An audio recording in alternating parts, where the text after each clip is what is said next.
दूसरा बिंदु ये गिराया। ये कितने मीटर है? 8 मीटर है। पेड़ के पाद बिंदु की दूरी, पाद बिंदु ये है और मेन बिंदु ये है, इन दोनों बिंदुओं की दूरी कितनी मीटर है? 8 मीटर है। ज्ञात क्या करना है? पेड़ की ऊंचाई ज्ञात करना है। तो ये जो पेड़ है ये बहुत बड़ा पेड़ था, टूट के जमीन को छू दिया इसने, ठीक है। तो पेड़ के दो टुकड़े हुए, पहला टुकड़ा हो गया AB और दूसरा टुकड़ा हो गया AC। जब अपन पेड़ की ऊंचाई ज्ञात करेंगे तो AB का भी मान ज्ञात करना पड़ेगा और AC का भी मान ज्ञात करना पड़ेगा। तो सबसे पहले अपन इसने दिया है, क्या दिया है अपन को? दूरी दी है, बिंदु की दूरी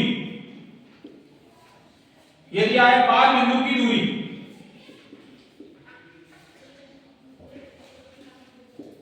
पाद बिंदु की दूरी BC बराबर 8 मीटर, ये दूरी हो गई। कोण कितने डिग्री दिया है? कोण दिया है 30 डिग्री। ज्ञात क्या करना है अपन को? पेड़ की ऊंचाई। पेड़ की कुल ऊंचाई, कुल ऊंचाई क्या हो जाएगी?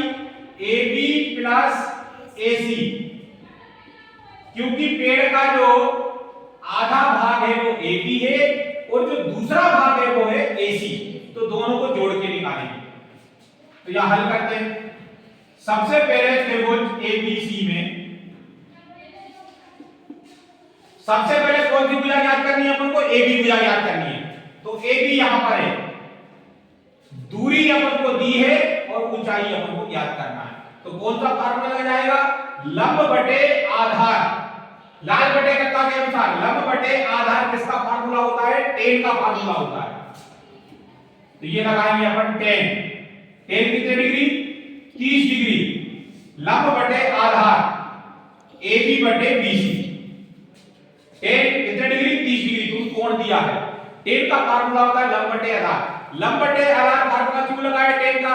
sin का भी लग सकता है, cos का भी लग सकता है, परंतु यहां पर लंब अपन को ज्ञात करना है और आधार अपन को दिया है, इसलिए लंब बटे आधार का ही फार्मूला लगेगा। किसका फार्मूला होता है? tan का। tan 30 का मान होता है 1/√3। AB का मान नहीं है अपने पास, BC का मान है 8।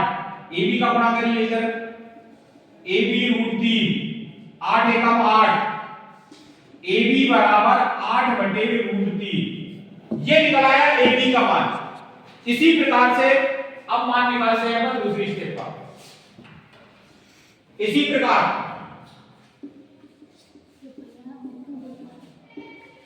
प्रकार अब अपन को भुजा ज्ञात करनी है AC ज्ञात करना है। तो AC के लिए कौन सा फार्मूला लग सकता है? या तो कर्ण बटे आधार या आधार बटे कर्ण, ये लग सकता है। तो आधार बटे कर्ण लगा देते हैं। तो आधार बटे कर्ण किसका फार्मूला होता है? cos का। cos 30 डिग्री बराबर आधार है अपने पास BC और कर्ण है AC। cos 30 का मान कितने डिग्री होता है? cos 30 का मान कर्ण 3/2 ये होता है। BC का मान दिया है 8। AC अपन को ज्ञात करना है, तो AC का इधर गुणा कर देंगे, AC√3 16, AC बराबर 16/√3। तो दो भुजाएं निकल आई, पहले AB का मान निकल आया, फिर AC का मान निकल आया। यानी पहले कौन सी भुजा ली थी? लंब ली थी, लंब भुजा ली तो AB का मान निकल आया, फिर अपन ने AC भुजा ली तो AC का मान निकल आया। अब निकालते हैं पेड़ की कुल ऊंचाई। अतः पेड़ की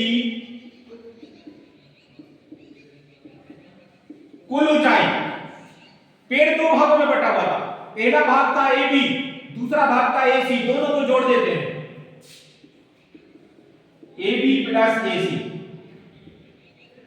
AB का मान अपने पास है, ये दिया AB का मान निकाला 8/√3। इधर AC का मान 16/√3।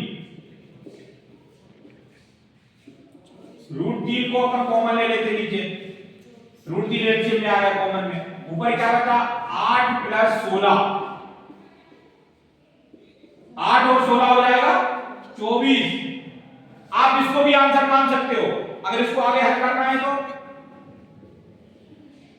√3 का करने में परिमेय क्या होता है, अंश और हर में गुणा किया जाता है। इसका इधर गुणा करेंगे 24 √3 का √3 में गुणा करेंगे तो रूट हट जाएगा, क्या बचेगा 3 से 24 को डिवाइड करिए, 3 8 24, तो ये अपना आंसर आ गया। अंत में क्या आ गया, पेड़ की कुल ऊंचाई आ गई 8√3। तो इस प्रकार से बहुत आसान तरीके से आप पेड़ की कुल ऊंचाई निकाल सकते हैं। ठीक है, सवाल समझ में आया?